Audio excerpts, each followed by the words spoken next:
Welcome to episode 84 of the Camerosity Podcast, the world's #1 open source film photography podcast. My name is Mike Ekman, and we are back with our first new episode of 2025. We hope you all had a great holiday season and are ready for another year of camera gas, nonsense, and discussion. We hope you enjoyed our spontaneous episode released on New Year's Eve, but it's time to get back to a regular cadence. Before we do that, though, it's time for some introductions. From Yellow Springs, Ohio, is Paul Reibold, a man who already violated his New Year's resolution to stop buying large lots of cameras. Hey, Paul, how much does it cost to mail 182 pounds of cameras these days? $361. That's cheap. That's $2 a pound.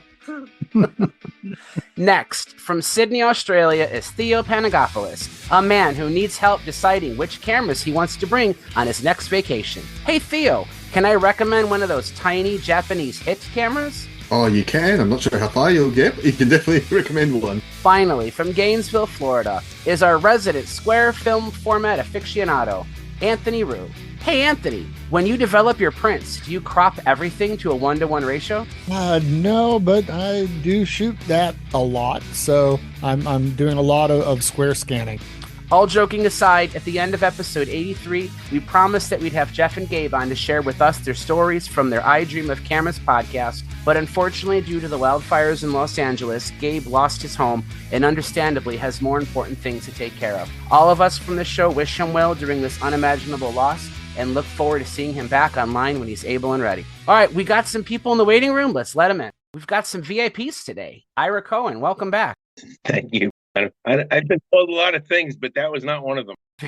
A VID, very important dentist. Wes Loder. Wes, welcome back. I almost forgot about this. We haven't seen you in, geez, it's been a while. No. I'm around. I'm alive. We have Robert Coates is back. Welcome, Robert. Welcome back, Will Pinkham. We have Miles Libak. Welcome, Miles. Good to see everyone. What you drinking, Miles? Oh, it's too early in Portland now to be drinking. Oh, that's right. Miles, we don't get to hear Miles' libation of the day because he's now 3 hours behind me. If we do a super long podcast, then I can start. Yeah, An hour two. Yeah, 5:04 is just a bit early. Mike is already hitting the stuff. So like I said, we had to pivot from one thing to another. So what we kind of did was we looked in the group at some of the things people were talking about. We're trying to do more of that. Just not necessarily doing whole themes of episodes, but just trying to base what you guys are talking about and bring it into the show. That's kind of how we did the contacts discussion for the last episode. And I think that went over really well. There was a lot of really good feedback that we had after that show aired. But there's been a recent uptick in interest in square format photography. So, that we include 6x6, 4x4, 127 cameras, the square format 35 millimeters, like 24x24. I suppose we could allow Instamatic in there too, if there's any good Instamatic cameras that are worth mentioning. But, the big obvious benefit that is the best starting point when shooting a square format camera is that landscape or portrait orientation, it really doesn't matter. And that comes in really handy with cameras like a TLR, where, typically you would think you would hold it at like waist level. But if you're at a concert or you have to shoot above something, you can hold the camera above your head and look up straight through the viewfinder, and the orientation of your image is exactly the same. You could shoot around a corner. In fact, shooting around a corner is one of the features that some of Anthony's favorite cameras can do. The early robots had a 90-degree viewfinder on the side of the camera for that specific purpose. But I don't know who wants to get started on this one. Could we start alphabetically with the with the early I don't even know how to pronounce it. Is it Altix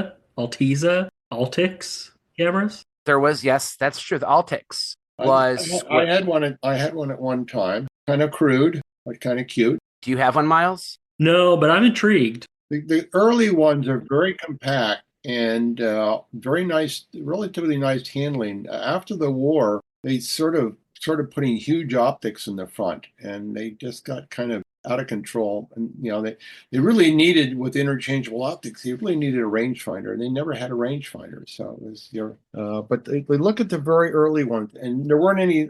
The lenses were you could screw the lenses off because the shutter was behind the lens, not in the lens. Okay. But it was. But they're definitely very simple cameras. Yeah, my only experience with that series were the Altix Ns, which by then had moved to 24 by 36. But Yeah. Are we talking about 35 millimeter cameras Yes. still? yeah. Do you have any Altixes, Ira? I think it's Alta-Cs. Altaces. Very important grammar police. The interesting thing about the early ones is that I think they had a lift back on them. They had a solid shell like a Leica, but I think they had a lift back on them for loading way before a Leica ever did. Okay. Little bit of innovation there. Yeah. Yeah, I'm sorry, Miles. I have no experience with these other than knowing that they exist. As you were talking, I quickly brought up the Camera Wiki page, and I've seen some of these in the interwebs, but never one in person. But it looks like the 1 through 3, 1938 through 1948 offered 24 by 24, and then inexplicably they jumped all the way to 24 by 36 with everything else after that. This is the first model. It has a nickel finish as opposed to chrome, which all the other later ones did. There you go. So Ira's holding up an Altix 1 from 1938. They're attractive cameras. I mean, I'll be honest with you. They don't look entirely different from the Tenax 1. They're similar in shape. White big push button release. Yeah, it's not a side mount like the Tenaxes have, but it's sort of off in the corner. It's honestly an attractive, distinct looking camera that doesn't look much else like there. But they quickly went away from that format though and went more to a like I keep saying, the regular 24 by 36s, and they're of decent quality. I did enjoy shooting mine. The later models can be had with the Zeiss lenses, but I don't know really too much about the company that made it, Iho Altissa, other than I have a little box camera that they made, but that's it. We just let in AJ. AJ, welcome. We're starting alphabetically. We decided we jumped into the wonderful world of square format photography, and Miles pointed out that the Altix early models were square format. Ira's got one. Wes sounds like he's got some familiarity with it, but beyond that, you have successfully stumped the Camerosity hosts. They also made the Altiflex, which I can see online at the moment, which is a TLR.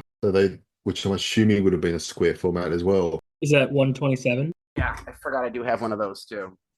It's a 120 camera. Okay. So I forgot I had this. Thanks for pointing it out, Theo. Yeah, I have a mini EO box camera and also a 6x6 Altissa. They were quite prolific and square. All right. Well, there you go. We've covered the A's. All right. So next would be the R's. No, it'd be Berning robot. Oh, right. Berning robot. That would work. That would work. I have always been in love with the robot cameras, and starting off, I've never used a 1, but a robot 2. A lot of people are frightened off by the fact that they use these proprietary reloadable cassettes, and it's really no more difficult to load a robot cassette than let's say rewinding a 120 film onto a 620 spool. Maybe an extra 2 minutes in a dark bag to load the cassettes. But when you get the cameras, they're really remarkable. I mean, they are like clockwork. They're tiny. They're not much bigger footprint than a Rollei 35. Weighs about 3 times as much. But they're mechanically, they're just kind of brilliant. They've got a rotating shutter. They have a wind-up motor so that you can take multiple frames as fast as you can press the trigger. Good lenses. There's a Tessar lens, sonar lens. Did they ever have a sonar lens? I thought it was just a Biotar. No, they've got the sonar. Yeah, I've got one of the Xenar and one with a Tessar. They do have the crazy sort of spy format of a 90-degree viewfinder where you can look on the end of the camera like you're looking at the side of your camera and look around a corner. I don't know if that would actually fool anybody. It actually, I have a situation where it did. I was at one of the beaches here trying it out, and I thought, okay, I want to take a picture of people walking along the promenade, but without being obvious, standing there. So I thought, you know what, if I put it this way, people are just going to not even see the camera. They're thinking I'm looking out to the sea and I'm actually going to take a picture of the horizon. And sure enough, I could take a picture and people had absolutely no idea I was taking a picture of them, even though there's a lens pointing straight at them. Theo, that's kind of creepy. It is. When I say it that way, it probably is a bit creepy. No, this was just regular street photography, people. I'm not. Interesting question is what did kill when he designed the camera, what exactly was the market he was designing it for? I mean, it's obviously got a motor drive in it, but I've seen ads that from the 1930s, and they seem to imply that it was just, a regular camera, but it's obviously a very special purpose camera. And I'm not exactly sure, in my mind, exactly what that market was. It was obviously picked up as an industrial camera, and of course the Luftwaffe loved it, but beyond that, I'm not so sure. When I did my review, I did a review a long time ago of the Robot Junior, and there was a website I found, robotcamera.de, which I think is gone the way of the Wayback Machine, but it was entirely in German, so I had to use Google Translate to just translate into English to try and get the gist of what they were trying to say. But I remember reading somewhere that Kilfit worked with his dad in a watch repair shop and was just fascinated with clockwork devices of all kinds. So I think his love for the motor drive, at least, came from being a watchmaker's son, so to speak. And he had a idea for a camera that could use a similar clockwork design to help it advance the film instead of, you having to turn a knob or something along those lines. Whether or not he had a particular use in mind for it, I don't know. But he basically created this prototype camera that used a spring wind mechanism to advance the film. And he showed it to Otto Berning's son. And it was basically like, two different people who both had aha moments, like this is something we could market. So they started making the original robot. I think 33 sounds about right, the first year that those came out. And it quickly caught the eye of the military, the German military. Many collectors are well aware of the Luftwaffe Leicas. They're the highly desirable German Air Force Leicas, but there were Luftwaffe robots too, and I do have one. So these aren't quite as common as the Leicas are because I don't think they made quite as many of them, but they did make these cameras for the German Air Force. They used them as gun cameras. The tall spring motor would allow you to shoot the entire 50 shot roll on one wind, and you could electrically discharge it from the pilot sitting with the gun. So it was definitely an advantage over something you have to manually wind each time. Right. But even the short, so what Wes was talking about, when you look at a robot, you have if the knob is roughly the same height as the rest of the camera, that's the short knob. Those you get maybe 15 when the cameras were new and the springs were tight. Exposures, one right after another, you probably get less now. But they make another one where you'll know it when you see it. That wind knob is huge. I mean, it towers over the rest of the camera, and those are the kind that can do a whole roll. I've always been intrigued by the name because, like calling something a robot in the 1930s, there's kind of an odd history behind it, and that there was a 1920 Czech avant-garde theater piece called Rossum's Universal Robots. And that was where the term robot was first created. So it came into the language in like 1921, really popularized around 1926. And then 4 years later, they're naming a camera after this device from this science fiction film about a dystopian future, which just seemed kind of strange to me that they would do that.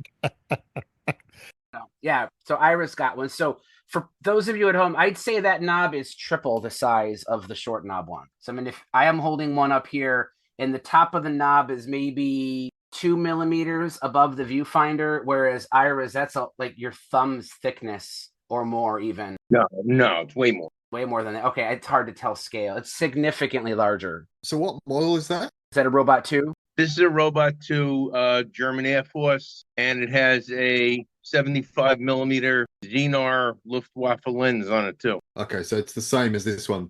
Most of the Luftwaffe cameras had 75s on them. They did not give it a different model name if it had the bigger knob. It was just the extended. I don't know how it was marketed, but there's still Robot 2s. But isn't there a Robot Junior that's got the big knob as well? This is the thing that sort of fascinates me, is that there's like this, the robot company that, the manufacturer of robots, it just had this like parallel world to the regular 35 millimeter camera development, because they made versions of robots that went right up into the 90s. They were making traffic cameras, correct, based on the same mechanism. And, and then for a while in the 1950s, they were creating the robot Royals. which was sort of their attempt to go up market, upscale. And I have worked out a deal with Paul where I ended up with a one of his friends, Robot Royal, where it actually shot a standard 35 millimeter frame, but they also made it with the square format. And those cameras weigh a ton. They're a little bit fussy, but my God, it's a beautiful camera. It's one of my favorite cameras to shoot of all time.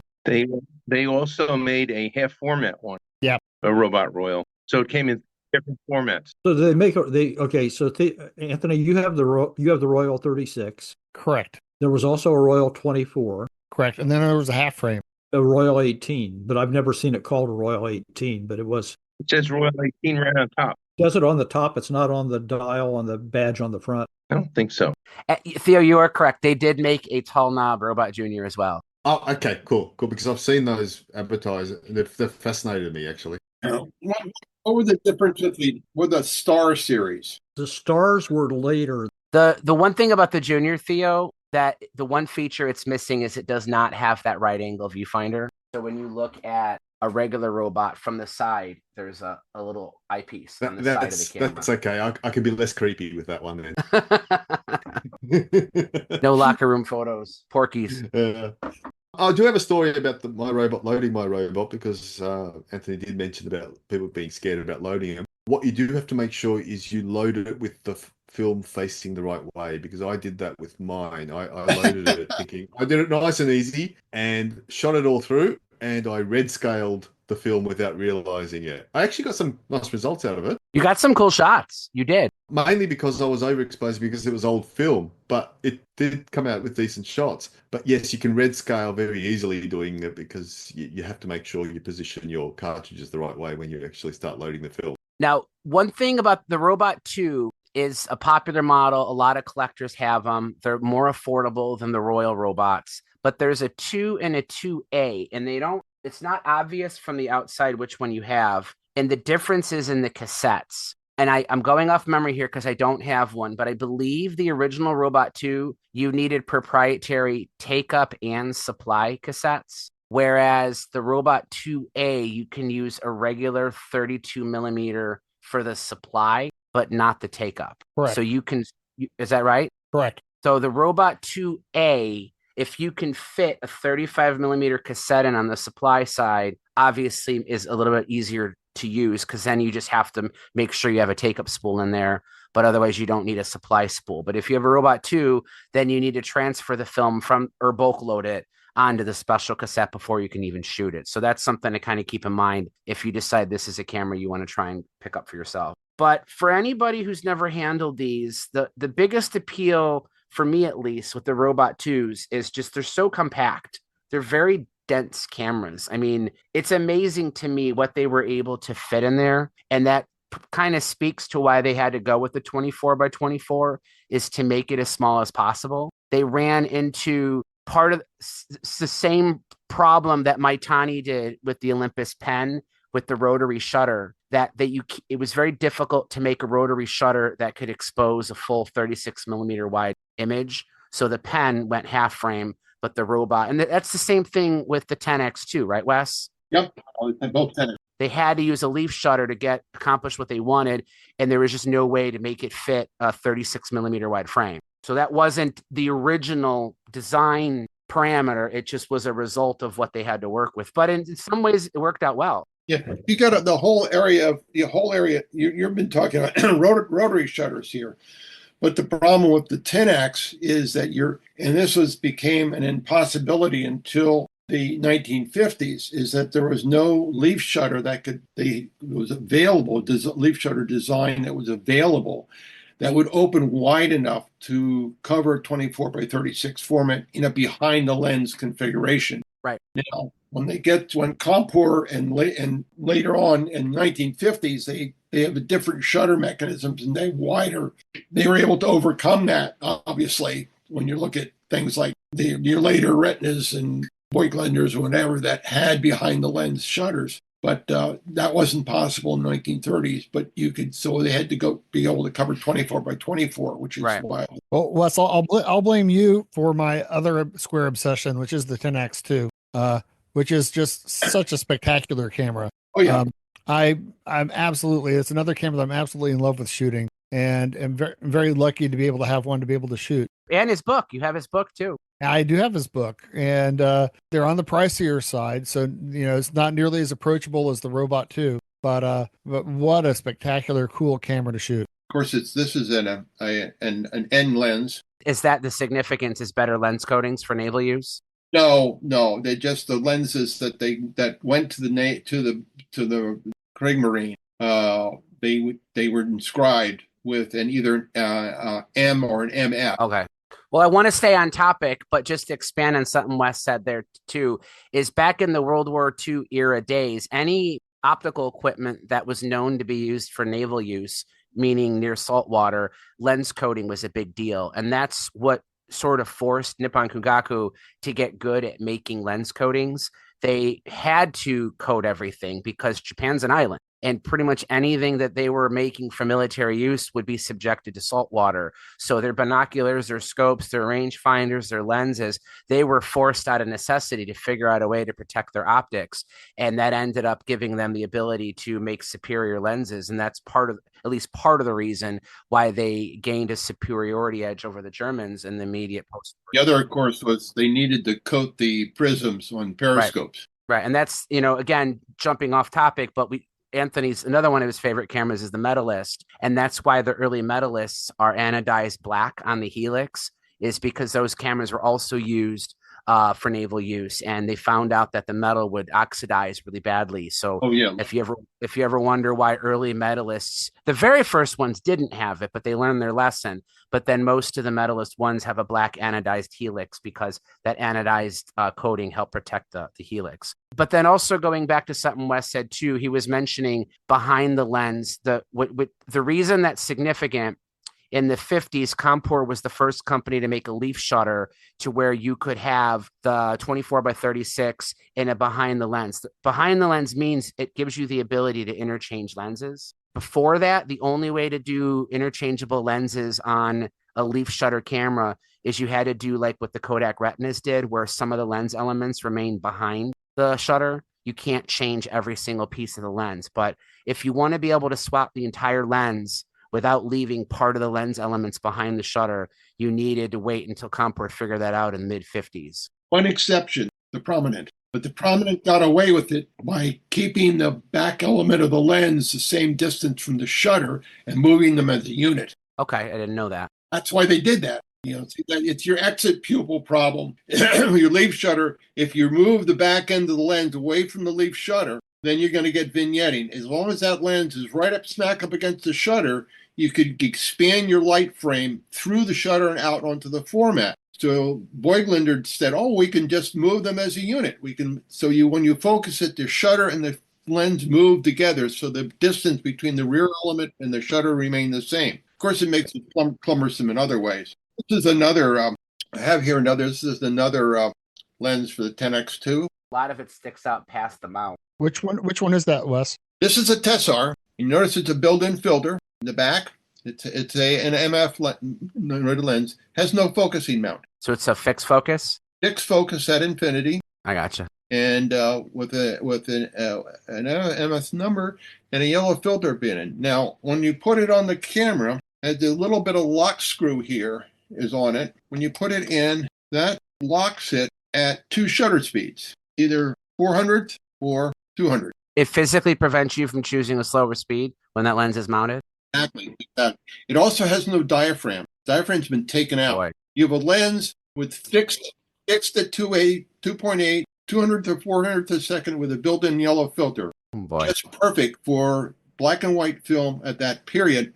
So you now have an aerial camera that the pilot has to have no knowledge of photography at all. It's a point and shoot camera. Sure. Interesting. So for people who aren't familiar with the Tenax, we talked about the fact that the Robot 2 has the clockwork mechanism that advances the frame. The Tenax 2 is also sort of a rapid or speed camera, but it has a plunger that's along the one side of the lens. Mm-hmm. In a way, I think that isn't the Konica 3 a camera that also has the similar plunger? Yep.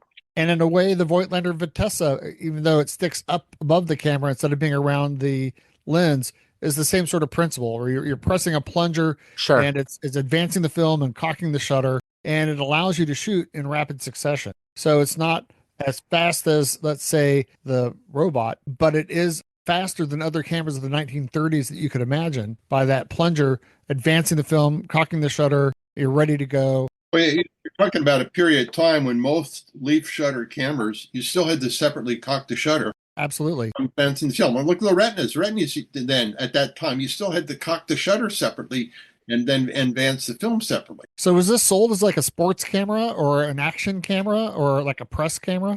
You know, if you look at the advertising for the Tenax II, they're really, really advertised and promoted to families. And the idea is that you could have, for mom and dad, have an action camera to capture pictures of your kids and stuff like that. But obviously sports. They are obviously used for sports photography too. Unfortunately, they never went beyond the 75 millimeter lens for shooting. But it was designed for snapshots, for high quality, candid pictures photography. Yeah, and then the one thing that you couldn't, obviously you all can't see this, but the lens and the viewfinder are like a unit. So when you change the lens and the viewfinder, it's a whole unit that swaps out. Your rangefinder mechanism is, you get the rotating prisms. Yeah, but that does make finding the replacement lenses a bit on the pricier side and on the rare side, because I've looked for other lenses for mine. They didn't make many. That's part of the problem. Yeah. They made about 800 of the 75s, and they made 202 of the 27s. Oh, that's crazy. A lot of these cameras that shot the square format, both the Tenax and the robot, that was a necessity of the shutter design. Like they probably wanted a normal size, or maybe they called it double frame at the time. But the same thing with the pen.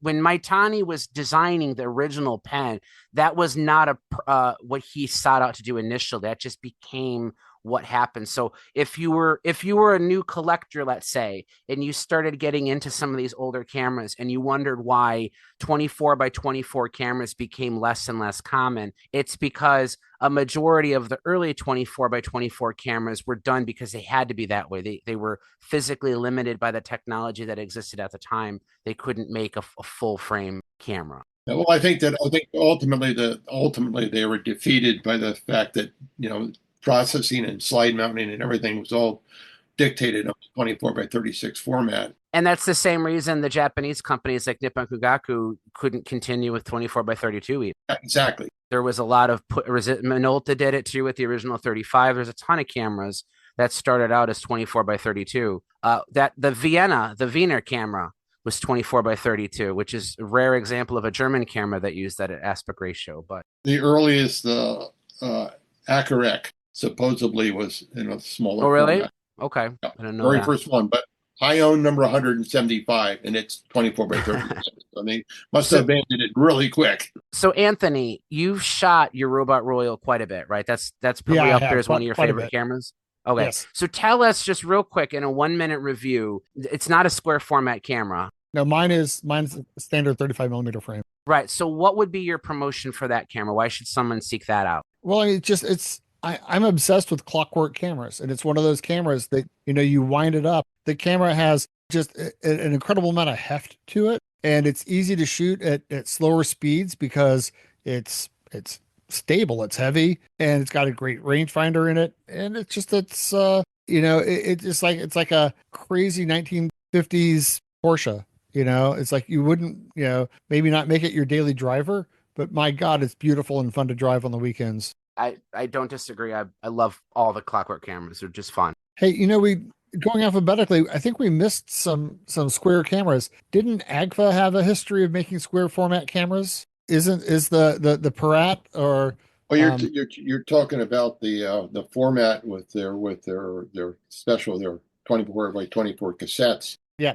Yeah. Were they the Rapid? Well, and I think that's at least worth talking about because some of those really inexpensive ISCO flash, I think they made one that was 24 by 24, but it uses the Rapid film. So you could reload that. We talked about this in a previous episode when we were talking about the memo cameras. You can use regular 35 millimeter film in there. You just have to manually load it yourself. But that would be a very inexpensive way to play with square format if you wanted to do that. But that's, You're talking about a 60s camera there. They made the rapid format was introduced back in the 1930s with the original. The Akaret. They released the Akaret films with the Agfa Akaret in 35. Yeah, that's what you're talking about. The Akaret 20, original Akaret was a 24 by 24. They went to the Akaret 35, I think, 1948 or 1949, and that was full format. But yes, so their Agfa does have some, and then some of the Japanese companies jumped on the just before you move off Agfa though. I mean, Agfa going down the Rapid route is actually probably the harder route. They actually made a whole lot of isolettes, which was the folding cameras, which was 6x6. There's a whole range of those, and including a rangefinder. So they are actually quite good cameras as well. So if you wanted square format and you don't want to deal with the Rapid cassettes, go 120. And Ansco had a version of those Agfas as well, a little bit cheaper made, but they were the same as the folders of the Agfas. Sometimes easier to find and cheaper, but not quite as nice. The SpeedX, right? Yeah, the SpeedX, and I think the 3 or something is the better one. But there was a camera called the Agfa Titan, which I don't know why, but I had it was on my watch list for a while, and I was trying to bid on a few of them, and I could never get them cheap enough. But it's really just another 6x6 camera, but I just like the name, the Titan, and I haven't been able to come across one cheap yet. I think the Rapid cameras, it's funny, the past week I've been actually on the hunt for a good Rapid camera that was a little bit, I have some of the Agfa, the cheaper ones, but I wanted one that was a little nicer. Look for this one. It's called the Fujica Rapid S2. Okay, so that's one of them on my list, and the other one is the Minolta 24 Rapid. Right, those are the two. Can't find it anywhere. Will, what are you in the U.S.? I am. Yeah, I'm in New York. All right, send me your address. I have a Minolta. I'll send it to you. Oh, cool. Yeah, thank you. I don't know if it works or not though, but you can figure it out. I'm pretty sure I have one somewhere, and I think I might have a spare of these too. I got actually Paul, you gave this one to me. It was one of the times. Yeah, it was one of the times I came over to your house and I gave you a bunch of liquor, and I just went in your room and just took a bunch of stuff. That's right. Yeah, we do. No, I didn't give it to you. We traded. Yeah, that's right. We traded. No, I think you sold this to me for like $20 or something like that. But I just like the way it looks. It's gorgeous. It looks very, very unique. I was going to say, not to go like down the cheaper camera route, but as I was looking, I think it's a Bilora Radix, which isn't super fancy, but it's also really cool looking. The one with the shutter speed dial on the front is the nice one. Yeah. Oh, okay. I got the not nice one. Oh yeah. I just think it just looks so cool. So this is the one that doesn't have the slow speeds. This is the one that does. I have a review for this on the site. So this is an interesting camera in the sense that it uses Akaret cassettes. You can call it Rapid, but they didn't call it that then. This camera was released in like 50 or 51 by Bilora after Agfa had already given up on Akaret cassettes. But for some reason, this company decided to do it, and it works on that same cassette-to-cassette transport system. These are neat too. I definitely do like these. I will not give you one of these. Now, I read your review, and I was like, that'd be cool. And then found the Minolta and the Fujica, and I was like, whoa. Did we talk about the Saida camera? The little, the tiny one? The 25 by 25. Does that use Bolta film? Is that this thing? Yeah, that's a 25 by 25 paperback. I think it's the Bolta film, like Ira was saying. Yeah. Bolta film. Yeah, I just got a version of that called the Extra. Have you ever seen that one? It's brown. Still made by Saida, or was it a rebadge? I have no idea. But there's even a rarer one that I saw one time. Believe it or not, it's the only still camera ever labeled Bolex. Has nothing to do with the movie camera company. Oh, really? I think it was made in Japan. So Bolta film was in, if we talk about Bolta, we have to talk about the Fotovit. The Fotovit was an actual camera made in Germany called the Bolta Fotovit, and it used paperback film. It's similar to the robot in the sense that it shoots 24 by 24. It has a simple shutter. It does not have interchangeable lenses. But for whatever reason, I'll never understand why, but Bolta film got really popular in Japan because it was cheap to make. It was paper-backed 35 millimeter film. I'm holding up a box. It's empty. I don't have the film in it. But this style of film is what, Paul, you mentioned the SIDA, S-I-D-A, that this kind of film goes in this camera. So you would essentially get 35 millimeter square images, but only 12 a roll, and it came on paperback film similar to Codex 828. Okay, here's another square format camera for you. Is that a Pickwick? Pickwick. A Pickwick. That's square? Square format. Oh, wow. I thought that would have been 3 by 127 4. Yeah, I would have thought that 27. had been 3 by 4. That's cool. Well, it sure looks square to me. Open Yeah. up the door. Let's see the film gate. Well, I probably shouldn't doubt Wes Loder, and I'm probably going to regret this, but I feel like that's a 3 by 4 camera. Let's see if I'm right. I can get back. While he's doing that, I have to share my absolute favorite. I love the robots, I really do, but only because this one's not as easy to find. But I love the Mamiya sketch. This is probably my favorite square format camera. This is a full. It's basically a 35 millimeter Mamiya rangefinder just squished in horizontally. It has a rangefinder, a coupled rangefinder, lever wind. It's got a really fantastic Mamiya Secor 3.5 centimeter f2.8 lens. It's razor sharp. This is a fun camera to shoot, but they are hard to find. They're somewhat hard to find too, right? They were working on this camera and were just about ready to release it, like right before Maitani released the pen. And Mamiya thought, hey, we're gonna sell these like crazy. People are gonna love this. You can get more exposures per roll. The economy of shooting film on a camera like this was better than a full frame camera, and they were super excited about it. But then, without realizing it, Maitani released the Olympus Pen in '59 shortly after this one came out, and people were like, "Well, we want that better. We get even more images from that camera."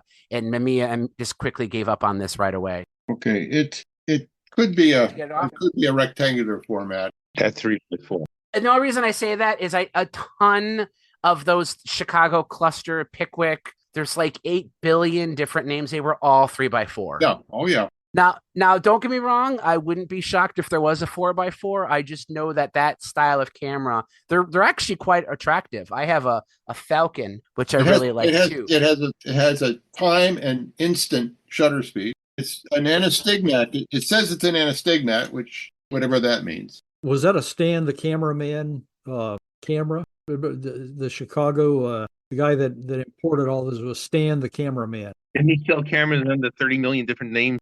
Yes, yeah. I think I had one of each of them at one point. You sold me one 2 years ago called a Rocket. Jack Galter. Yeah. Jack Galter was the name of the Chicago businessman who sold 80 billion cameras all under similar names. And he learned how to manipulate the patent system. He would file a patent and make egregious claims about it, even though he knew they weren't true. And he would just market the crap out of them. And as soon as someone called him out on it, he immediately went bankrupt on that company and then just opened up a new one. And he made, I don't even know, like dozens and dozens of companies. Acro, Carlton, Elgic, Clicks, Churchill, Champion, Fleetwood, Herald. He just made company after company, kept pumping out the exact same product, making bold claims about these cameras that he knew were false, but he just knew there's nothing they could actually do to me. They just start a new company. So while he sounds like an incredibly sleazy, snake oil salesman, it turns out that him and his wife were like, they like to donate money. And in Chicago, the Northwestern Memorial Hospital has something called the Gelter Pavilion, where they donated millions and millions of dollars towards medical research. So I guess maybe he redeemed himself in the afterlife by lying to people about cameras and making cheap plastic cameras. But maybe he's saving lives now. So who knows? That's a huge diversion. We should probably move on to 127 4x4 TLRs because there's a bunch of good ones there too. And I want to spend some time on 6x6, but I have to, one last 35 millimeter camera. We have a bunch of people here who probably know the answer to this question, but can anybody name a 24 by 24 square format 35 millimeter SLR? Mecaflex. There you go. Good job, Ira. This is another camera designed by Heinz Kilfit, the same guy who created the robot. This is an SLR.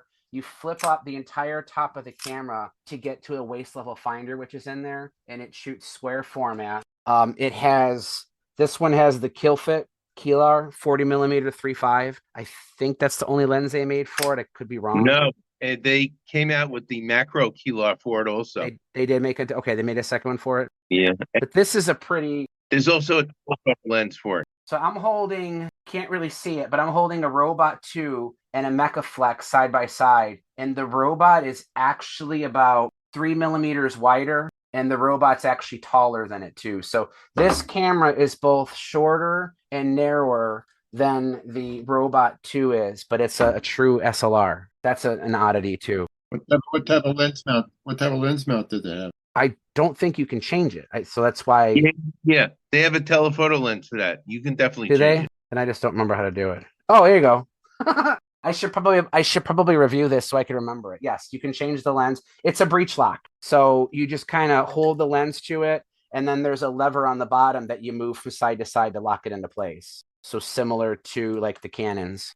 But I'm sure it's proprietary. Nothing else would have used this. So anyway, so yes, Killfit made some really fantastic cameras, some really cool lenses. He made the Zoomar lens for the Fotlander Best-O-Matic, which we've talked about in previous shows too. That's the first commercially available zoom lens for a still photography that was widespread sold. He was a pretty cool guy. I think he may not have been as prolific as Maitani or Fuketa or Oscar Barnack or whatever, but he definitely did a lot for, some really neat cameras throughout the 20th century. Anybody have any questions so far? We had Mina. Looks like Mina jumped in here. You still there, Mina? I am. Really, really good to see you all. Yeah. Hey, welcome back. Before we move to medium format roll film cameras, is there any questions about any of the 35 millimeter square format cameras we talked about? Yeah, I was going to tell you one thing. When you were talking about the Rapid cassettes, sure, Canon actually made one of their demi cameras, the half frame, using those cassettes. I've got one of those. It actually looks like a normal camera. It doesn't have the handle on the bottom. Yeah, that's the horizontal one. Most people have the vertical one. Yeah, it's called the Canon Dial Rapid. I think with the exception of maybe Nikon, I think almost all the Japanese companies made at least one rapid camera. They were just like, sure, why not? Let's give it a shot.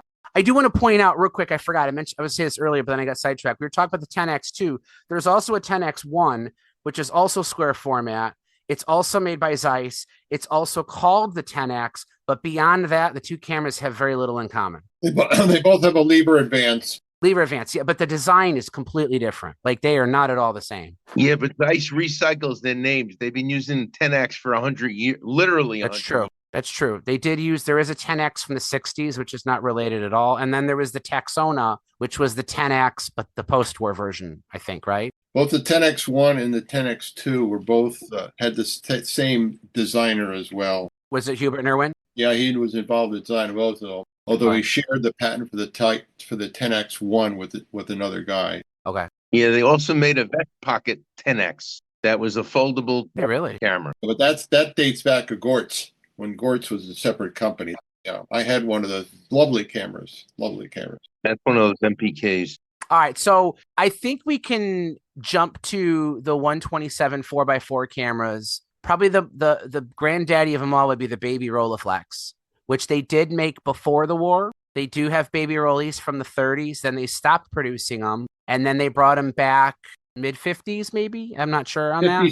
57, they were announced the Baby Rollie was announced the same thing that the Nikon FE was announced. And then like Yashica, Topcon, Tokyo Kagaku made a bunch of them under a bunch of different names. If you have a Sawyer's Mark IV, that's a Tokyo Kagaku camera. They sold it under a couple different. Also, Walls made them. It's called the Walls Automat. The Walls Automat. There's a Sears Tower version, a Tower 44, I think it was called. There's a whole bunch. And another weird oddity, I don't know why they all did this, but for some reason, maybe Yashica was the pioneer of this, but they came in a bunch of different colors. So I don't know if that was part of that craze of making a ladies camera, and they thought maybe they should make them in powder blue and maroon and other colors too. But for those of you, one of the part of the appeal of the format is you could make super slides with them, and you would fit into a standard projector, and you had this huge, beautiful, colorful picture in the same projector with your 35 millimeter slides.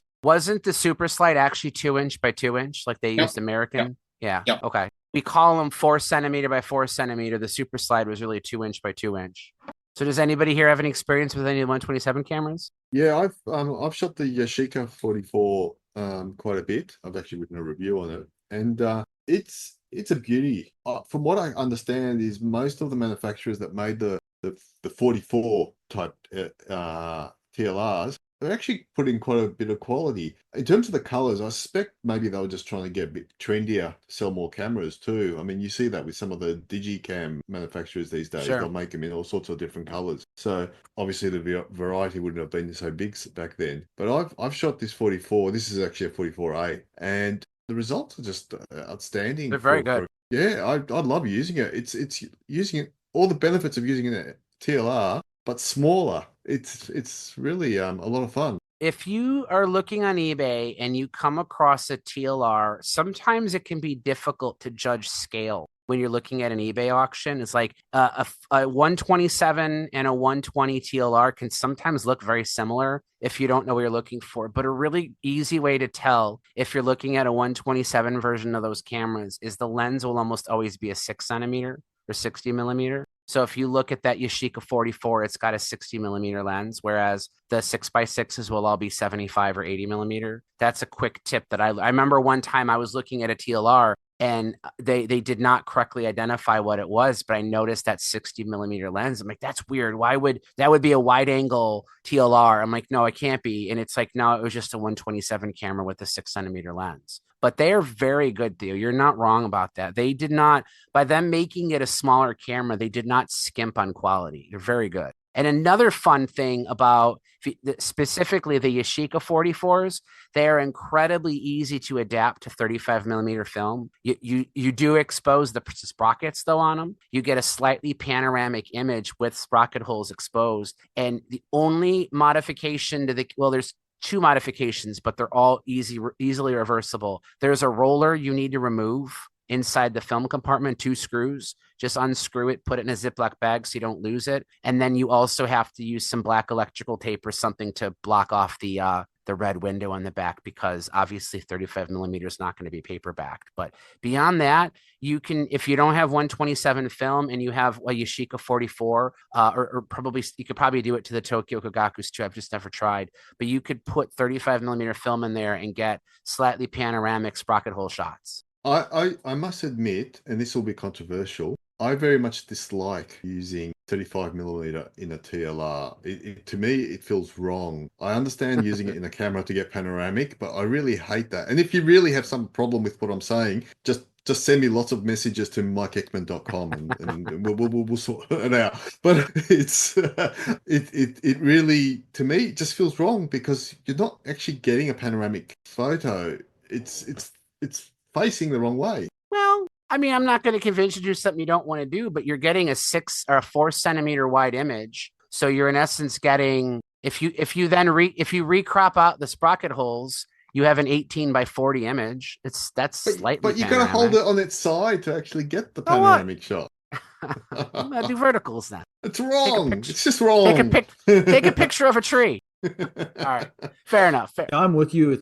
I couldn't live like that. I couldn't do it. It's an alternative to people who can't easily get 127 film and just want to try it once. It's an alternative. So I'll defend it. All right. Okay. Well, so anything else with 127? And really, they only made the TLRs. I'm trying to think, were there any actual square format non-TLR 127 cameras? There probably is, and I'm just. What's the ones with that work by gravity? You know that English camera there? Oh yes, the Purma. The Purma. That's right. Good job, Theo.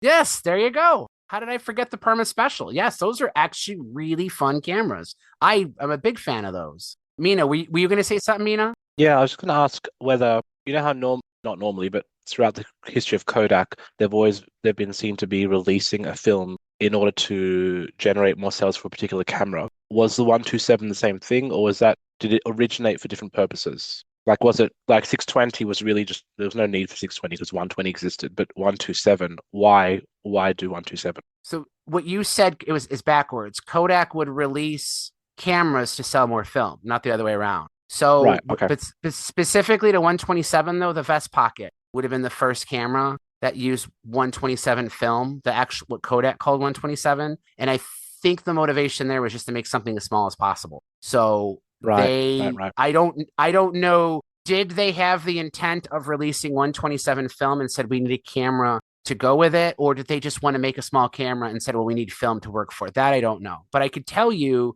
that when they made 616, 620, 828, when they did Instamatic, Pocket Instamatic, and then although Kodak wasn't solely responsible for APS. I think in the case of 127 that the cameras might have come first because I think you're right. Your Vest Pocket cameras originally took plate film, individually loaded plate film, either plate film or individually sheet film, and with the sheet film backs on a 120 on a Vest Pocket. The Vest Pocket I had, it came with a whole series of sheet film holders. Or the alternative was to get those film pack things where you pull the paper out to bring a new sheet and tie. Yeah. But a lot of those were retrofitted with 127 film later. In other words, maybe that Kodak developed 127 to offer a roll film alternative for the Vest Pocket cameras that already exist. It's just a curious shape and size, given that 120 exists, 828 probably still existed, and there was a bit of a crossover. So to put something that's so much in between, it to me, like from a product perspective, seems like a pretty heavy overlap. When I could tell you that when 127 came out in 1912, it would have been the smallest roll film that there was. It was bigger than 35 millimeter, of course, but that wasn't a widely used type of film back then. So when Kodak really, and I should say too, the term Vest Pocket was not unique to Kodak. A bunch of companies use that name. Vest Pocket literally meant fit in your pocket. Like the term bicycle camera was used by a lot of different companies back then too. But a Vest Pocket camera would have been anything small to fit in literally a vest pocket. So when they came out with the Kodak Vest Pocket, or actually it was Vest Pocket Kodak, they created its own film for it, which we now call 127. Is that the one with the stylus in the back? So the Vest Pocket Kodak predates autographic film. Autographic film did not come out till 1914, 1915. Ironically, fun trivia, the technology used to make autographic film, Kodak purchased from Gillette. So a razor blade company actually, for whatever reason, had the patent before Kodak had it.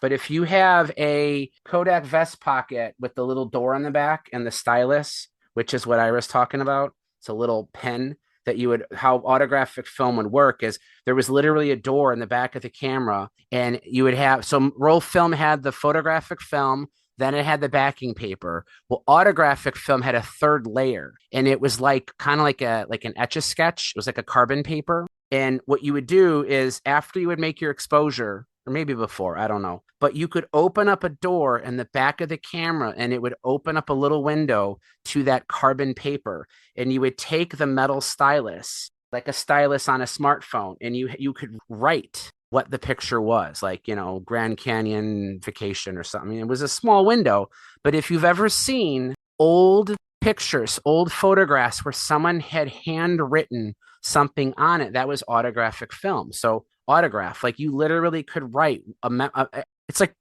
very early EXIF data, kind of. It was a really, really cool idea. And they did this on more than just 127. They did it on the larger formats too, but you could just write literally on the film, and then you would just close the door, advance it to the next picture. You could write a little memo too, but they did not start doing that until about 1914, 1915. So if you are a big time Kodak Vest Pocket collector and you're a completist, you need to get the ones that predate autographic film if you want to have an original model. If you're a photographer and you had to actually write what the picture was about, would you question your ability as a photographer at that point? But think about it, though. I know. They write people's names and stuff like that on there, but it does seem a little bit strange. But on the same note, it's metadata. I mean, we all want metadata of our picture, of our cameras these days. I would think it's more important to put the date on it rather than someone's name. Mm-hmm. Yeah. A date, whatever, or an index number. I guess you could write exposure information if you wanted to. You could do whatever you wanted. Back to the Purma Special, there were three of them. There was the Purma Speed, Purma Special, and Purma Candid. And the Candid was the original model. It's the hardest one to find. The Special was Bakelite, and the Purma Speed was made out of all metal. But it had, Theo, you were right, it's called the gravity shutter. Basically, it's a focal plane shutter camera. The shutter itself is actually curved. You have a first curtain and a second curtain, like you would expect on any focal plane shutter. But on one of the curtains is a weight, like a brass weight is physically mounted to the shutter. And if you hold the camera in an orientation where the weight is on top, When you fire the shutter, the weight works with gravity and it closes really fast. If you flip the camera the up 180 degrees so that the weight is on the bottom, when you fire the shutter, the brass weight has to go up. It's fighting gravity and it moves slower. So you get a slower shutter speed. Here's the Purma Speed. Purma Speed is the third model. Yeah. Or did I say it wrong? So you have the Candid, the Special, and the Speed. The Speed is metal. The Special is Bakelite. And then the first model, I think, is also metal, but it's really rare. So it's a square format. So it really doesn't matter how you orient the camera, but the direction of that metal weight, if it's going with gravity, it moves really fast. If it's moving against gravity, it moves slower. And then if you hold the camera in the middle, it just goes from side to side and it goes at like the average speed. So you, in essence, get 3 different shutter speeds out of a single, what is in essence a single shutter speed shutter. And as weird as that sounds, it actually works quite well. I've shot a Purma Special a couple times, and I was quite impressed with the results that I got from it. I have a review of it. I actually show some of the patent information for it. If you're curious to know more about how the gravity shutter works, just check out that review, because I spent quite a bit of time on that review because I was really impressed with the technology. I've actually got the Special here, and it does have those instructions on the viewfinder, and it does have, on one side it's got fast and on one side it's got slow, so you know which way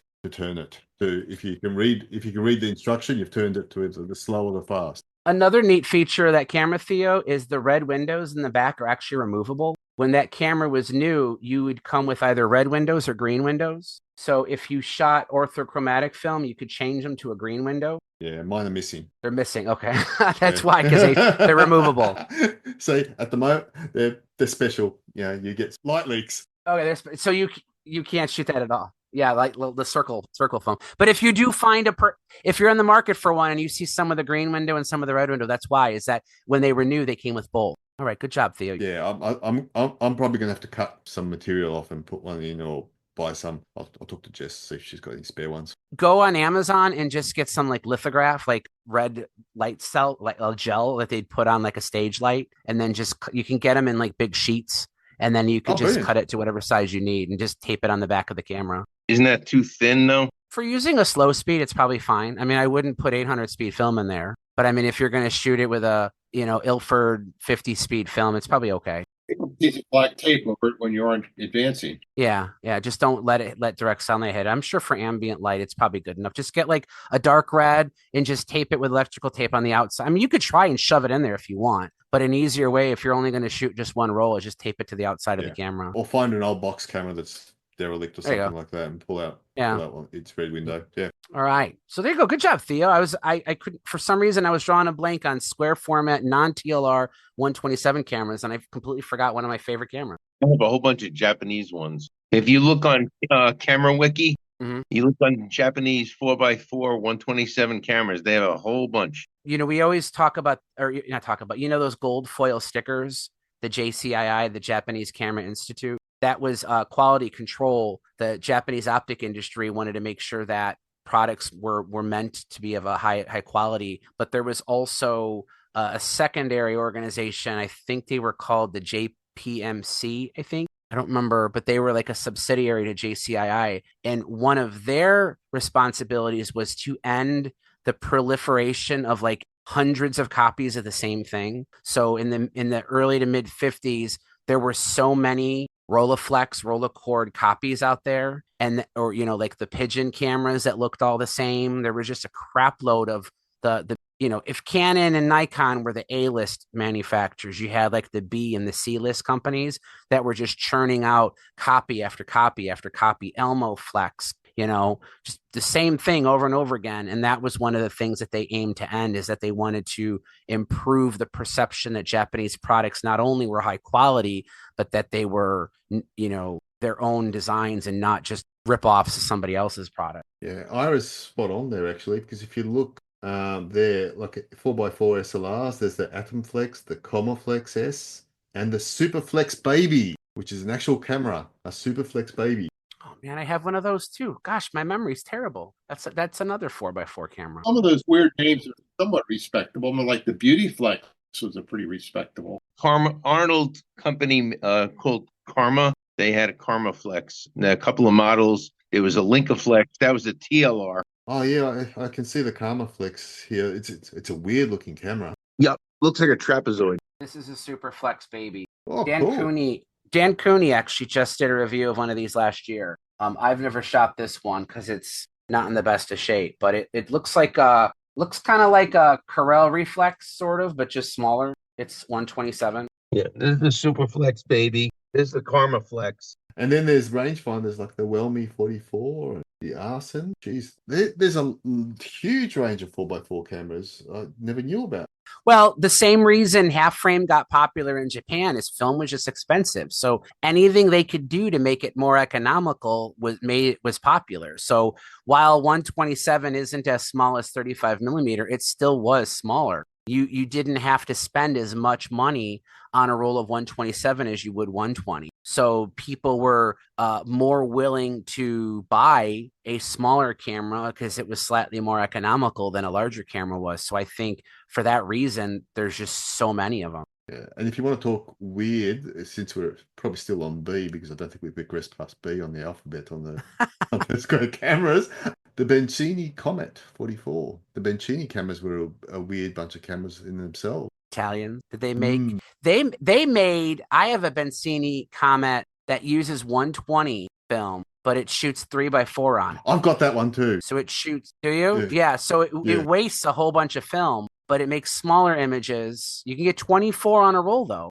You can get 24 images on a normal roll of 120. They're just smaller. But they did make a couple comments that actually did use 127 though. So they made you're right though. They made a bunch of different ones of those. I'm sure there's some Austrian, Hungarian cameras were probably missing here. Czech cameras. Miopta probably made a square format camera, a 35 millimeter, of course. We know they made the Flexorettes. There's just a lot of really just neat. This is the sweet spot of collecting, is that you just start digging in, going down these wormholes, and you could find some of these just bizarre cameras that are one-offs that if you're trying to do research on them, it can be infuriating to find anything about them. This is a Czech camera called the Kola. Kola, Kola. Kola. What's special about it? Main Czechoslovakia. But is it square format? Oh, yeah. Should we skip the 6x6s? Because that's, I think that's a whole show. Yeah, 6x6 is going to be, I was all ready to talk about my Hasselblad 2000 FCM, but I won't do it. I'll avoid discussing that this evening and just cry myself to sleep later on. You guys could just do 6x6 and avoid the 500 series. That would There you come out go. a fair bit. We were tossing around ideas. We were talking about doing a Hasselblad episode, but no one wanted to do it. I did. You wanted did? to do it. All right, well, let's do it then, man. Come on, write up an intro. No, I don't want to, because you guys always, I would feel so alone. I would be there with you. Hasselblad is one of the best cameras I ever used and could never own, but I loved using that camera with that 40 millimeter lens. Yeah, the 40 was cool. Heavy, but just cool. I'm gonna break my own rule and show a 120 camera, but I have a camera called the Doris. I just like that name. Who would name a camera Doris? Doris. Is that the 2A? Probably. 3A. It's a Doris 3A. 3A, okay. Which implies that there must have been a Doris 1, 2, and 3 prior to the 3A. Although there's plenty of examples in the history of cameras where that's not true, but you're right. This has an uncoupled rangefinder. So if there is a 2A, maybe it doesn't have a rangefinder, but I honestly don't know. This is a baby Doris. A baby Doris. Is it baby Doris? Seriously, it's a 3x4 127 camera. Okay. Well, there you go. There's more than one Doris. Just the dough. Well, there was also the Diana. So you've got Doris and Diana. Doris, Diana. I had a Doris. I had two of them. There's a camera called the Dan. I always joke with Dan Cooney. I'm like, do you have any Dans? He's like, yeah, I got a Dan. Oh, Dan has a Dan. The Diana Mini shoots square format. Yeah. Ira, isn't there one of those cheap Chinese cameras called the Cohen Flex or something like that? No, that's a water gun. A water gun, that's what it is. But it looks like a camera though, right? Oh, yeah, absolutely. It's called the Cohen. It's a joke camera. Oh, I have one of those. In fact, my Bogan rep used to sell those things. Great for starting fights in bars. The thing about 127 is, and part of the popularity among the more, there were some good 4x4 cameras. The baby Rollies were good. The Yashicas were good. But one of the advantages and things that nobody even really talks about anymore was super slides. Because if you shot E6, or you couldn't shoot Kodachrome, but you could shoot any E4 or E6 film and mount them, and you'd get 4 by 4.5 by 4.5 slides, and they would be mounted in 2x2 mounts, so they'd project in any slide projector that would handle 35 millimeter, and they were absolutely gorgeous slides. I mean, the quality. If you're doing a slideshow with somebody and they're showing 35 millimeter, and you put up a super slide, it's just like the difference between night and day because the film is so much bigger. The downside to it was that you had a lot of exposed film area, and a lot of slide projectors would the slides would buckle due to the heat of the projector. Wouldn't you have to move the projector closer to the screen to make it fit on the screen then if it's a larger image? No, you'd want to set that up before you got started, to make sure that. But there has to be some difference in distance when you're changing. It's like crop sensors. Well, the 35 millimeter would be if you set it up for the 35, then yes, you would need to move the projector closer. Okay. It's not like you can just interchange, keep going back and forth between the two. You'd have to, okay. Right. Or if you had a zoom lens on the projector. Oh, swap lenses. I got that. Okay. That would make sense too. The thing that would happen was that because the film was so much bigger, the heat from the projector would buckle. Yeah. Kodak Ectographics, or better projectors, would preheat the film inside this tray. So that would keep it buckling. In fact, it was so popular for a while. Mamiya, when they made their 645 cameras, which were very popular, they actually made a die cutter that you could cut a 645 slide into a 4x5 square with one slam of the wrist, and cut the slide down to 4.5 by 4.5. To kind of revisit something we talked briefly about on the 80s episode, we were talking about the video floppy cameras like the Canon Zapshot. And we spent a little bit of time on how you could hook those cameras up to a television and just display your photographs on the TV. And in a way, that sort of reinvigorated that whole like, hey, you're having company over, let's sit around the screen and look at vacation photo pictures like slide projectors used to be, common for. Is that there was a period of time where we started to get away from that act of sharing photos on a screen. And then when the dawn of the electronic camera came back, people started being able to do that again. You would just take your camera and plug it into the TV, and everybody could sit around the living room and look at your pictures. So I don't know that people do that anymore, but there was sort of a reinvigoration of that hobby. But yeah, I mean, there's so many options. And if you get into collecting, whether you want to shoot your cameras or not, there's a lot of variety from Japan in the 50s. And it just became that the optics industry was one of the areas that they were really good at. Nippon Kogaku and Canon were both leaders in the industry. Nippon Kogaku with the Nikkor lenses. Wes, you missed a previous episode where we give Nippon Kogaku a lot of credit for the quote-unquote discovery of the Japanese optics industry. But in terms of cameras, if you were in a post exchange in a PX in the early 50s and you came home with a Japanese camera, you were much more likely to have a Canon than a Nikon. Canon's rangefinders caught on a bit faster than Nikon's did. If you look at production numbers, there were more Canon 7s, that one model, all Canon 7s produced, there were more of those than all Nikon rangefinders combined. So you take the Nikon 1, the M, the S, S2, S3, S4, SP, S4, add up total production of all those, and there were still more Canon 7s made than all the Nikons combined. So clearly Nippon Kogaku did a lot, but Canon was up there too. Minolta definitely was up there too. Mamiyas were fairly popular in the PXs as well. Olympus started to get popular, but it was a lot of these really cheap off-the-wall companies that sometimes made only one model, and a lot of times it was just a copy or extremely similar to just something else that was out there. And if you like collecting and you like variations of stuff, there's a ton of things out there, like Doris cameras and such like that. Comparing Nikon with Canon, and you're talking about the Canon 7, and yet I hardly ever see them. Even when I was in Ireland, hardly ever saw those cameras in stores at all, ever. You'd see Nikons in stores, but it's Canon. I know there were a lot made, but where were they sold? Again, the thing is that from about 1950 1959, 1960, after the Canon Flex came out, there's like a dark ages before Bell and Howell came in, where there's virtually no advertising of Canon at all in the United States, in any of the camera magazines or everything else. And that was the heyday of the Canon 7. I mean, I'm doing a very unscientific look, but I went on eBay and searched for Canon 7. Now, that does include the 7S combined, but there's 336 matches. I'm not saying now that they're available now, but at the time, they were sold somewhere.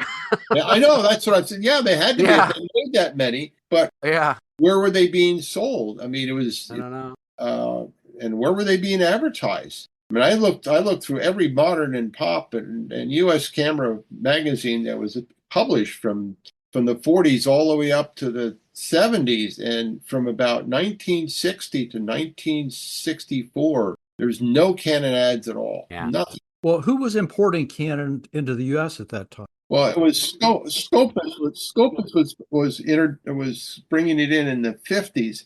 Bell and Howell took over about 63, 64. Right, Bell and Howell. Bell and Howell promoted it, but between Bell and Howell and Scopus, there's like a blank. I don't know who was importing them. Somebody was, because their cameras were being reviewed. Bob Rodoloni told me that Canons were much easier to find on the coasts. They were popular in California and in New York. For whatever reason, they didn't penetrate the Midwest much, at least not until later. But I know there was a guy named Skinner that imported them out west. And if you go look at old issues of Pop Photo and Modern Photography, and you see some of the old like Canon 2B, the Canon 4, that era of Canon cameras, they're almost all imported by Skinner out west. So like Joe Ehrenreich was big for Nikon, but Skinner, and there was another guy, I'm drawing a blank on who. But if any of you, if you could fire up your hot tub time machine, we could go back a decade and ask Peter Deckert. Maybe he would know, but that's not going to happen now. Well, a lot of your early Nikons were heavily sold on the West Coast, and they basically had with Lyman or whatever it was acting as the distributor throughout the 1950s and the early 60s. They basically had a separate importing distributing system out west, and they were, if you want to find old Nikons, it's often more easy to find them in California, Oregon, or Washington. Right. I think there was a bit more, I don't want to say racism, maybe just skepticism in the Midwest about Japanese goods. It took a little bit longer for people to accept their products than maybe out west. They were, I don't know, closer. I don't know the reason. Who knows? The Man in the High Castle, the Japanese Pacific States. So that's why they have them. Just guess. Good show if you've never seen it. It's a good book too. So I had a question. So the 127 format, Mhm. did that evolution of, I guess, the evolution of camera design and technology in that format, did that just fade away because of the economics of 35 millimeter? Yeah, I'd say so. It's also a problem is that the take-up spool, the spool that 127 film is on, is a very small diameter spool. So you get more problems with running the film through. Same problem that 620 had, of course. So 127 cameras were still being produced fairly regularly until about 1960. There was that Revere 127 EE-Matic, I think it's called. It's a big white camera, a rangefinder. There was a Brownie Starmatic, I think it was called. There were a few companies still making 127 cameras until about 1960-ish. Coincidentally, that's around the time Instamatic came out. So maybe there was a shift in focus. I don't know if it's fair to say that Instamatic killed 127. I do know that Kodak continued to make in 127 film until I think 1996. In fact, I at one point in time found a couple rolls of Kodak Kodacolor Gold in 127 format that had an expiration date of like 1996. And when I opened the box, there was a piece of paper in there that said, we are no longer going to make this film anymore. Stop shooting your cameras. But Kodak continued to support 127 film for up to 3 decades after they stopped producing any cameras that used it. And I don't think many others. You could still get 828 film and 16. You could, a lot of film to Kodak continued to the film for long after Right.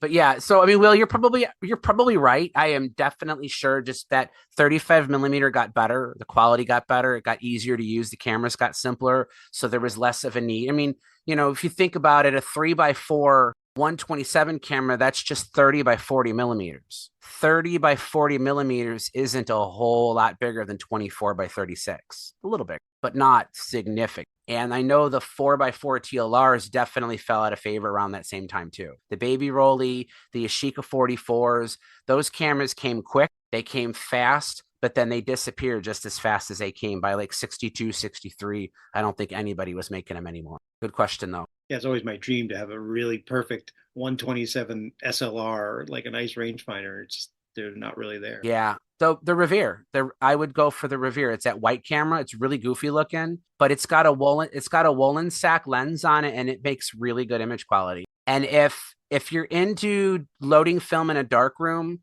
on occasion, if you go on eBay and just set up an alert, look for 46 millimeter bulk film. Paul, there were some student cameras that used that film through like the 80s, I think. Am I right? Khmer's and Beatty. Yeah, the Beatties. They used 46 millimeter. It wasn't 127. It was 46 millimeter bulk film, but 46 millimeter is the exact width of 127. So if you keep an eye out on eBay and find a 100-foot roll of bulk 46 millimeter film, obviously it's going to be expired. But, sometimes you can still shoot those films and get satisfactory results. If you have at least one or two used up rolls of 127 and you reuse the backing paper, you can cut a snip of it in like a dark bathroom or in a dark room and just retape it to the backing paper. It's not as hard as it sounds, but you probably would want to practice a couple times with the lights on. But you can cut your own 46 millimeter wide film, retape it to 127 backing paper, and then shoot. And you'd have a really good supply of 127 to use in like a Yashica 44 or something like that. I was trying to stockpile it before, and I've been saving all my paper and reels. And I think I have a couple 100-foot rolls of like a Konica color film that was 46 millimeters. You probably did, because that was the school photographers used they used VPS and Konica. Okay. But yeah, you probably did. That's probably exactly what it was. It was school photography. School photos or something. I heard it doesn't have a whole wide range of latitude and may not. Who knows now? It's pretty old. Yeah, we lost Anthony. Ira dropped off. Wes just dropped off. It's when we were talking earlier, I was surprised to see Wes here. I had just sent Anthony a book, and then I had another copy of Wes Loder's Nikon book too. I sent him a copy of that too. So I know he's gone, but if you ever get a chance, Wes has a really terrific Nikon book, and he has an excellent book dedicated to the 10X2, which is one of his favorite cameras. So both worthwhile reading materials if you're interested. Are there any books on robot cameras? I'm sure there is. I just don't know what it would be called. I think they were the focal press book. I think there was a focal press book on robot published in England. You've seen the focal books. They're little 5x7-inch paper bound. I said it at the top of the show and I was incorrect. I said our website had gone offline, but it's not offline. Go to robot-camera.de. Robot-camera.de. It's entirely in German, so you got to turn Google Translate on, but it does a pretty good job. This is, in my time researching cameras, the most comprehensive website or resource online about robot cameras. It has an identification guide of all the different models. It has a little bit of history. It's probably about all you're going to find for free online. So again, robot-camera.de. And yes, I just checked their Focal Press does have 1957 guide to robot camera. Kurt had an entire box of those. I might even have a couple of them then. I'll have to take a look. I think he had one of every Focal Press guide ever made. He had them for some really bizarre, I have one for the Paraflex. Like, it just seems like a weird camera to make a guide for, but he had them for that too. All right, we're gonna punt 6x6 cameras, even though we've spoken medium format a lot, but I think there's a lot of cool 6x6 cameras that are worth mentioning. Quick question. Was that you? Yeah, go ahead. Hey, if I wanted just a fun 35 millimeter square format camera that's, say $100-ish bucks, what would be the one to look for, in your opinion? It's gonna be hard because robots usually go for more than that. So that's the magic question. If you're willing to respool the Rapid cameras, these are a little bit like this, the Canon Dial Rapid, the Minolta 24 that Will was talking about, that Fujica, this is the Rapid S2. There was just a Rapid S. which I think goes for a little bit less. You do have to have 2 empty cassettes though and feed your film in through there. You could probably find those here. Let's do a quick eBay search here, Rapid, because AJ failed us today. I'm taking him off the payroll. Yeah, there's one for $39.99 with $9.75 delivery right now. It says parts only. I mean, so you may have to clean it. You know, I mean, it's a gamble with any of this stuff for parts of repair. Agfa ones, the more basic. Yeah, the ISO. Yeah. What's that? But again, that's the same thing. You're still respooling film. If you can't get the cartridges on YouTube, Jenny List has a 3D. You can 3D print them. She recreated the Rapid cartridge. And I think there's another person that did as well. My review of Agfa Rapid film, but if you scroll down, I actually show some sample images from one of those Agfa cameras, the Agfa ISO Flash Rapid C. It is a very basic plastic camera that uses rapid film. It's square format. And if you look, I got some decent images from it. So like you could probably find those for cheap. That would be the cheapest way to do it. But if you're looking for a real actual 35 millimeter camera on a budget, probably the robots, honestly. How much does a robot? Paul, what do you think? A Robot 2, the cheapest I've found, is like $300. Is it okay? That's a little high then. For a working camera. And the problem is that there's very few people who will CLA them anymore. Like, we talk about Radu, but I love the guy, but I can't recommend him because you're looking at year out, and he's not the easiest to get a hold. Yeah, I'm on eBay right now, and things are starting at 230, 250, 279, 370. There's one that starts at 100, but that doesn't mean it's going to go for that low. But that's where I would probably start. Like the Mamiya Sketch is my favorite, but those are really hard to find. Yeah, I was looking at that earlier. The Tenaxes are, the Texona. Let's see. How much is a Texona? I was going to say, what about the Tenax 1? There's a $78 with $16 shipping. Oh, it says defective Texona. But there's a bunch of them here. I mean, they're closer. And these are really simple cameras. So if they did jam up, honestly, a couple drops of naphtha would probably free them up. Not that I endorse that. But that might be a good option, the Texona. These are all post-war, so they're all going to have coated lenses, give you slightly better image quality.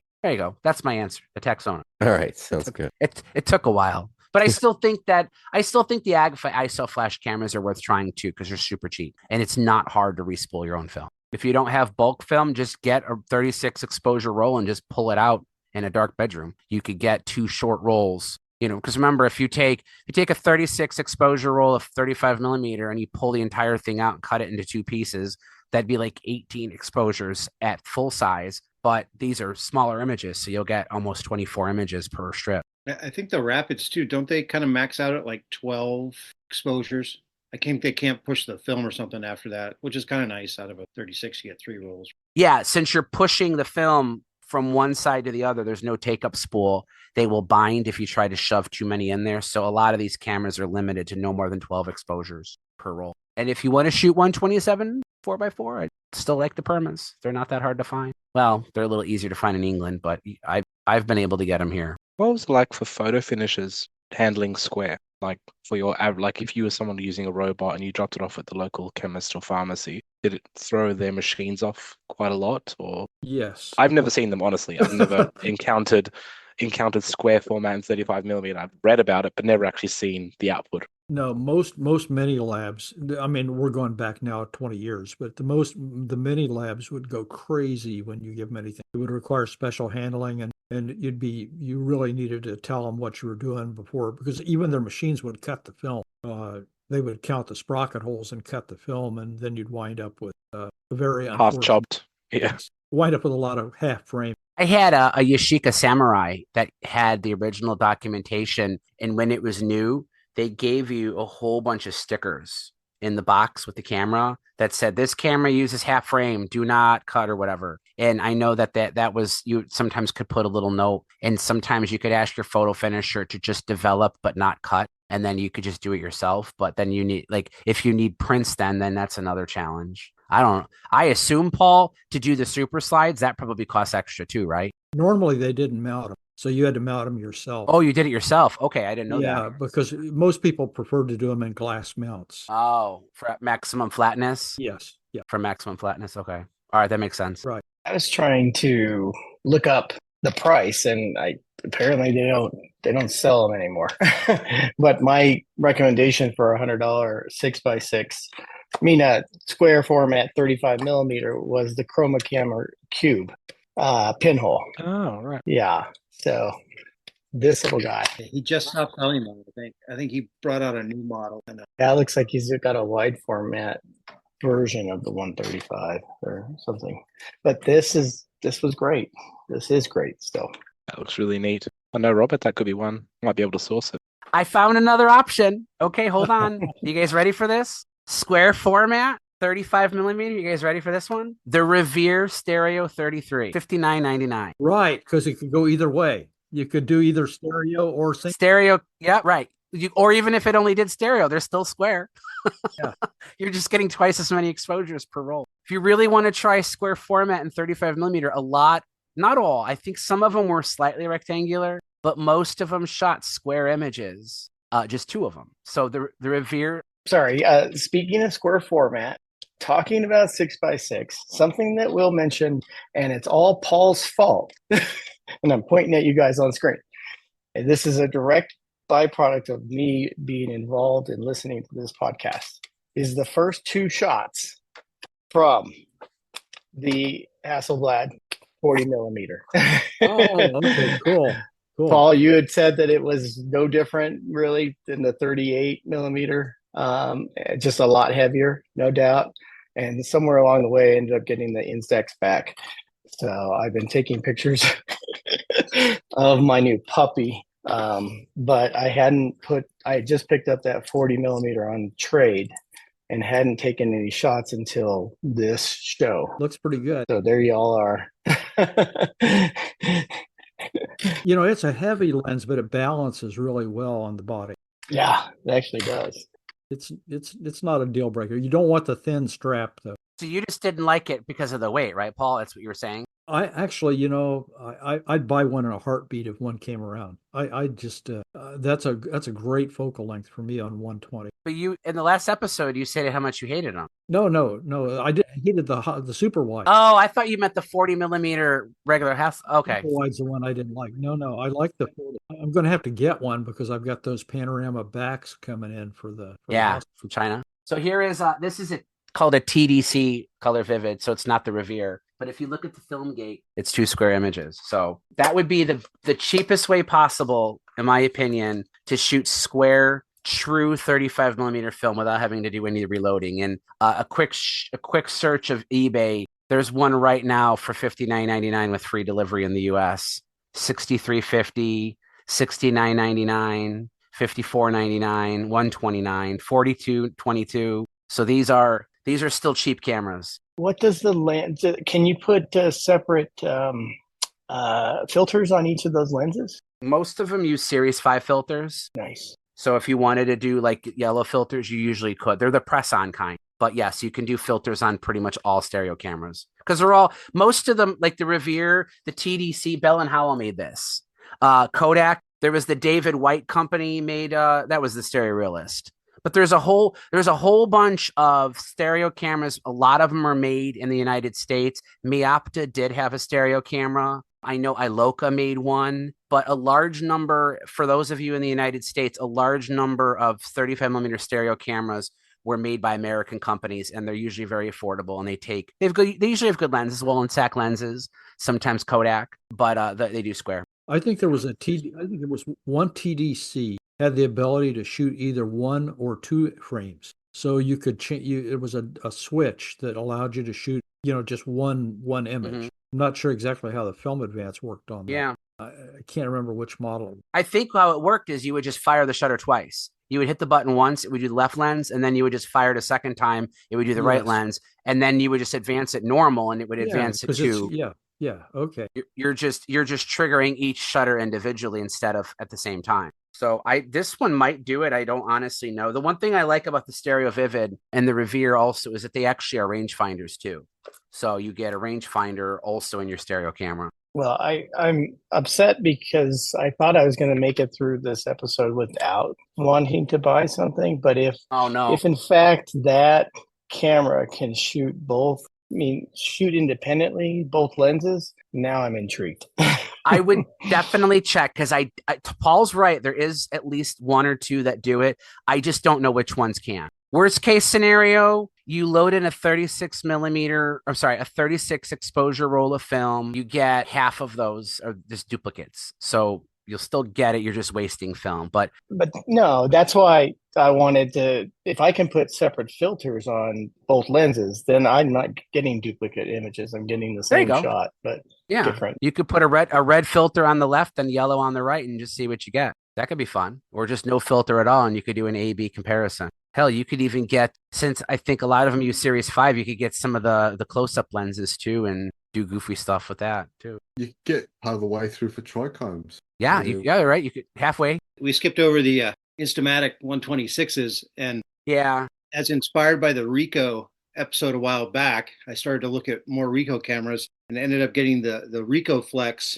Speaking of big lenses, I got the whole set of lenses. So this is the 35 millimeter, and I got the 100 and the 55 too. Cool. That 35 millimeter is huge for being 35 millimeter. Yeah, I love it. It's fun, but yeah, we'll see what the quality is like. A quick piece of gas, something I've been playing with lately, is I got a new auxiliary meter by a company called CHI. I don't know if it's Chai, whatever, but it's got a top LCD readout like they all do. But this one also, I don't know if it's going to show up on the camera. I don't want to fry it, but it's got a laser rangefinder. So you push a separate button on it, and not only will it measure your exposure, but it shoots out a laser beam and tells you the distance to your subject. So if you want something that can tell you both exposure and focus distance in one little device, this thing can do it. And it comes in black and chrome. This is the black one. I have it mounted to a Leica 3, and it fits on there pretty good.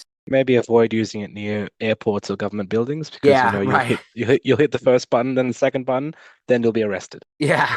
The obvious flaw in it though is like I've already noticed if I'm outside in a bright sunny day, you can't really see the laser. So I mean it still works. It's still giving you accurate distance. It's just you don't know what it's pointing at. Like you kind of need you kind of need to see where the red light is on to know that's what I'm measuring to. So if you're outside and you're trying to get a distance on something, then I guess though, how often do you need to do close-ups outside? So it's worth noting. It doesn't work all the time, but for the most part, it's pretty neat. Also not for portraits because you don't want to get that eye perfectly in focus if you do with the laser. Yeah. Not fun. Yeah. So I just don't know if there's too many others that do the laser rangefinder with an exposure meter. So I thought that was kind of neat. And otherwise it works just like the same. It's got a wheel on top for cycling through all the different modes. You set your film speed. You could do aperture priority, shutter priority, whatever you want. Who makes that again? CHI. The website for the company is CHINOTECHS. So like chinotex.com. I'm going to do a quick review of it coming up soon here too with some thoughts on it. I mean, beyond the laser, it's just like all the others by, Dumo and Ravini. It's not 3D printed, so it's got a metal body. I mean, it's professional. It's got a nice feel to it. Oh, anyway, that's my gas. I've been trying to cut back. My bit of gas was I ended up going from no square format cameras to 2 rollies in about 2 weeks. I got a Rolleiflex Automat from 51, a Rolleicord 2. The Automat, my first one I think was made in 51 also. It's really ugly, but it's in bad shape. It works. It's just the leather That's all that matters. Mm-hmm. The biggest issue, honestly, with those is not the shutter. It's usually the film transport.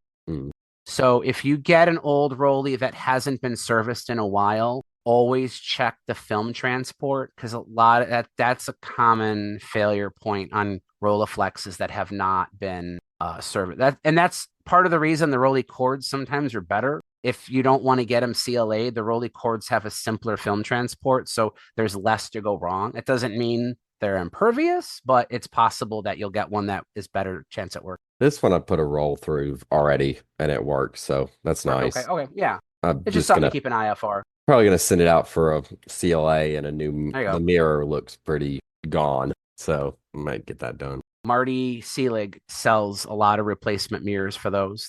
He makes them himself, front silvered mirrors that are really good. So Our next episode, we're going to be doing episode 85. It's going to be 2 weeks from today, but we're going to be doing it at a different time. We're going to make this one what we call Euro time zone friendly. So we're going to be recording at 1 p.m. Central, 2 p.m. Eastern, which means that's 7 p.m. for those of you in like London and Greenwich Mean Time, 8 p.m. Central European Time. Unfortunately for Theo, it means it's 6 a.m. the next day. So Theo will have one of his famous large cups of coffee. But the reason we're doing it at that time is we're going to be having Joe Geyer from joegeyer.com, Mint and Rare Cameras, and Wetzlar Camera Auctions on. Paul and I have been communicating with him for the past like month and a half, trying to find a time for him to come on. He's actually a huge fan of the show. In fact, Paul, he contacted us because he wanted to correct us on something we got wrong. Oh, yeah. But he was very complimentary. He's like, I love your show, but I just want to point out you guys got something wrong. We were like, oh, great, thanks, But he wanted to come on the show. And anytime you have an auctioneer on, I had to reach out to Dan Tamarkin and said, hey, Dan, we're going to have Joe Geyer on. He's like, cool, I'll be there. So we'll probably be doing a lot of auction talking, some really rare cameras. I don't know if that's good for gas or not. Sometimes we get a little into the unaffordable, but I always like to hear the behind the scenes on how some of those things go, just to get a little insight into stuff that even I can't afford. But that will be 1 week. I'm sorry. 2 weeks from, as today's the 13th. This episode probably won't be out till this weekend. So we'll have that show recorded on the 27th. We'll have a show announcement prior to that. So those of you in Europe who have wanted to join us, and it's not ideal because like right now it'd be the middle of the night for you guys. You'll have an opportunity to join us and maybe ask Joe or Dan some of your favorite auction questions. But that'll be episode 85. But I want to thank you guys all for coming. Like I said, we did lose Ira. We did lose Anthony. Miles dropped off.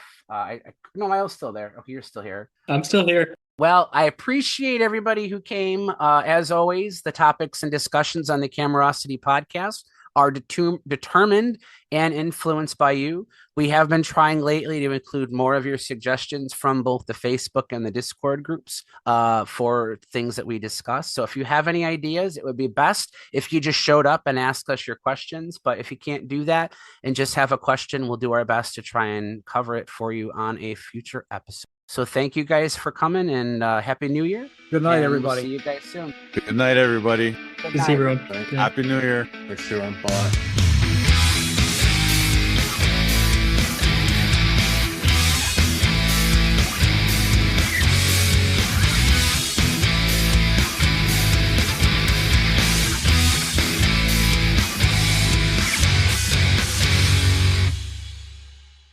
Theo, how hot is it in there? Your forehead is glistening. Yes, it's just under 30 degrees Celsius in here. Theo has a glow. He has a glow about him.